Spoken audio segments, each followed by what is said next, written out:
Welcome to my channel Alien Signal. The first man who touched the tablet died before he could scream. His name was Dr. Elias Varn, lead xenolinguist of the Archeon expedition, and he had spent 23 years chasing the possibility of intelligent life beyond Earth. When they unearthed the black slab beneath the ash dunes of Kepler 442c, he believed his life's work had finally reached its climax. He was wrong. The tablet was smooth, impossibly smooth, like polished glass, yet it swallowed light instead of reflecting it. It stood upright in the excavation pit, nearly 2 meters tall, its surface carved with shifting symbols that no scanner could stabilize. The symbols seemed to rearrange themselves whenever anyone tried to record them. Language, Elias whispered, stepping closer. It's alive, or reactive. Doctor, protocol, one of the technicians began. But Elias had already removed his glove. He placed his bare hand against the tablet. For half a second, nothing happened. Then his skin ignited. Not with fire, there was no flame, but with a white-hot glow that spread from his fingertips up his arm. His eyes widened in horror as the light consumed him from within. His body stiffened, every muscle locking, before he collapsed into ash that scattered across the excavation floor like dust. The entire process took less than 3 seconds. No one spoke. No one moved. The tablet remained silent. Within hours, the site was sealed under military command. The Archeon expedition was no longer a scientific mission. It was a containment operation.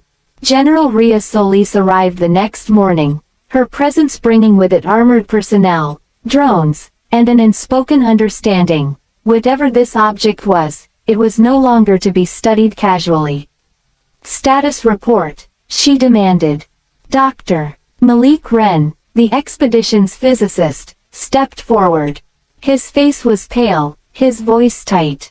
The object, designated Artifact 0, emits no measurable radiation. It doesn't respond to energy scans, thermal imaging, or quantum resonance. It simply exists, and kills anyone who touches it, Rhea said. Yes. She folded her arms, staring down into the pit where the tablet stood like a monolith carved from night itself. Have you tried indirect interaction? Malik hesitated. We used robotic probes. The moment physical contact was made, the machines overloaded. Circuits fused instantly. It's as if the tablet rejects all forms of contact, organic or synthetic. Rhea narrowed her eyes. Then why is it here? Objects like this don't just sit around waiting to kill curious scientists. No one had an answer. They tried everything. Remote manipulators, energy fields, sound frequencies, even attempts at communicating using mathematical sequences. Every method failed. Anything that touched the tablet, directly or indirectly, was destroyed. 3 more researchers died before Rhea issued a strict no-contact order. The excavation pit became a grave. It was on the 4th day that she arrived. Her name was Liora Sen. She wasn't part of the original expedition. She wasn't military. She wasn't even officially invited. She simply walked into the base as if she belonged there. I need to see the artifact, she told the guards at the entrance. They laughed at first, until their scanners malfunctioned simultaneously. Every device in the checkpoint flickered, then died. The guards exchanged uneasy glances. Ma'am, you'll need authorization. I don't have time, Liora said calmly.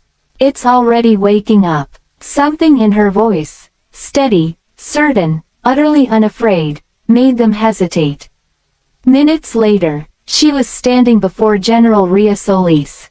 You expect me to let you near something that has killed 4 people? Rhea said, her tone cold.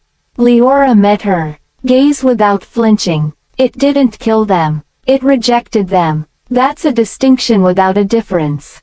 It matters, Liora replied. Because it won't reject me. Rhea studied her carefully. There was no arrogance in her voice, no bravado, only quiet certainty. Explain. I can't, Liora said. Not in a way that will make sense yet. But I know what it is. And I know why it's here. Malik, standing nearby, scoffed. We've spent days analyzing that object. There's no data to support. You're looking at it as an object, Liora interrupted gently. It's not. Silence filled the room. Rhea leaned forward slightly. Then what is it? Liora hesitated. A door, she said. Against every protocol, every instinct, Rhea agreed. Not because she trusted Liora, but because they were out of options. The entire base gathered at the observation deck overlooking the excavation pit. Drones hovered above, recording every angle. Medical teams stood ready. Weapons were primed, though no one knew if they would be of any use. Liora stood at the edge of the pit, staring down at the obsidian tablet. For the first time, her composure faltered. Not fear, recognition. It's exactly the same, she whispered. Rhea stepped beside her. You've seen it before. Liora didn't answer. Instead, she began walking down into the pit. Every step echoed in the heavy silence. When she reached the tablet, she stopped just inches away. The symbols on its surface began to shift more rapidly now, glowing faintly beneath the black surface like embers beneath glass. The air itself seemed to vibrate. Liora, Rhea called out. If there's any uncertainty, there isn't, Liora said.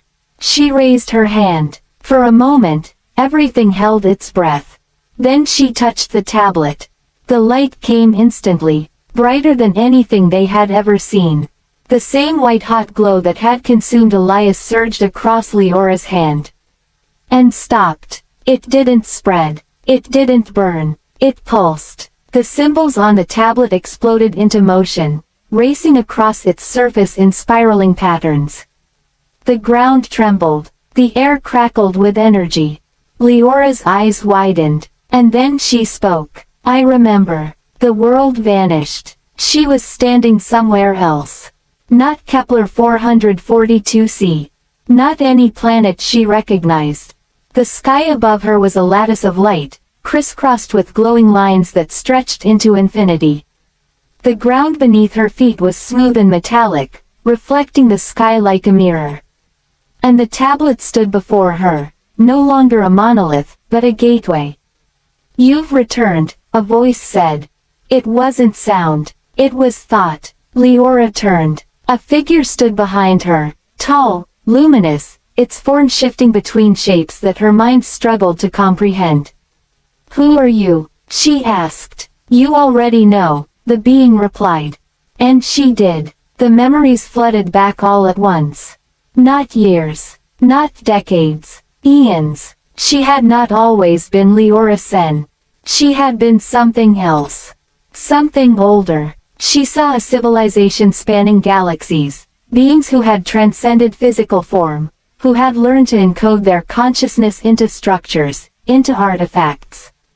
The obsidian tablets. They were not weapons. They were archives, gateways, tests. Each one carried the collective memory of an ancient race. But they could not be accessed by just anyone. Only those who carried the imprint, the echo, of their creators could survive the connection. Everyone else was rejected. You are one of us, the being said. No, Liora whispered. I'm human. You are both, it replied.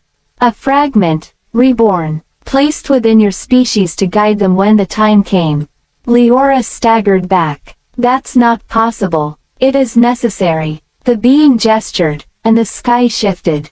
She saw birth, wars, collapse, extinction-level events. Then she saw something else.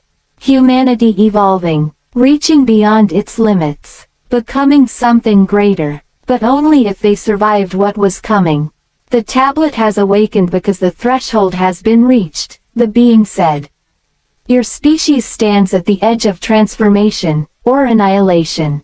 And I'm supposed to, what? Save them? Liora asked. You are meant to remember, the being said simply.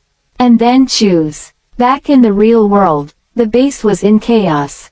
Energy readings were spiking off the charts. The tablet had begun to levitate, rising slowly above the ground as arcs of light spiraled around it. Liora stood at its center, her body glowing faintly, her eyes unfocused. Vitals are stable, one of the medics reported. But her brain activity, it's impossible. Rhea clenched her fists. Liora, can you hear me? No response. Inside the vision, Liora faced the being. If I do this, if I remember everything, what happens to me? The being was silent for a long moment. You will not remain as you are. That was answer enough. Liora closed her eyes. She thought of Earth, of ordinary lives, of laughter, of pain, of choice. I don't want to stop being human, she said. You will not stop, the being replied. You will become more. Liora took a deep breath. Then she nodded. Then I choose to remember. The light consumed her. Back in the pit, the tablet shattered. Not violently, gently, like glass dissolving into particles of light. The energy collapsed inward, then expanded in a silent wave that washed over the entire base. Every system shut down. Every screen went dark. For a moment, there was nothing. Then the lights came back. The tablet was gone. The pit was empty, and Liora was standing alone at its center. Rhea rushed down to her. Liora. She looked up. Her eyes were different now. Not glowing, not alien, but deeper, as if they held something vast behind them. It's done, Liora said softly. What happened? Rhea demanded. Liora glanced at the sky. For a moment, it flickered, just slightly, as if something unseen had shifted beyond it. We're not alone, she said. We never were. Rhea frowned. That's not exactly comforting. It's not meant to be, Liora replied. It's a warning. Of what? Liora met her gaze. Of what's coming next. Far beyond their world, something ancient stirred.